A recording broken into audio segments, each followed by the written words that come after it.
Tommy Fillinson's latest book, The Boundaries of Gibraltar, was launched among family and friends at the museum by one of his best-known former pupils, the Deputy Chief Minister, Dr. Joseph Garcia. Although the book has been years in the making, its content remains fresh and current. The Boundaries of Gibraltar deals with the legal and political arguments of the frontier that have been presented over the last 300 years. I was always interested, very much interested in the question of the neutral ground. When I was archivist there, and obviously I went through tens of thousands of documents, and whenever one came out which touched on this subject, I put it aside, promising one day to try and tell the story from our perspective, because the Spaniards have already given their perspective from the Red Book, where they select the documents that suit them. I had put most of them together a long time ago when I was still in the archives, but then it was put aside. I got involved with other books and other things, and now I thought, well, it's time to bring it to the fore.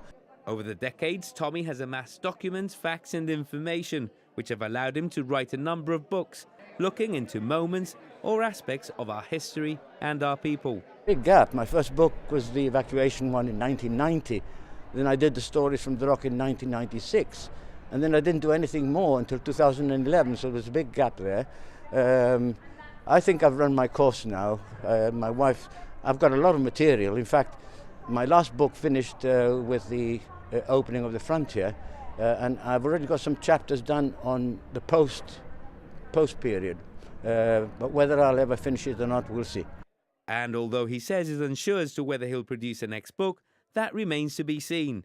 Tommy, once in a minority, now finds comfort in that others are now stepping forward and researching and writing about our history. I remember when I was a student, there was hardly anything written about the history of Gibraltar apart from the military point of view. It was all about the Great Siege and the great victories, Waterloo and so on.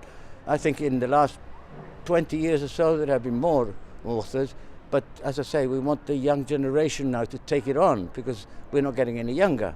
So somebody's got to take it on. So hopefully some youngsters will be inspired to take this on and keep the Gibraltarian identity to the fore.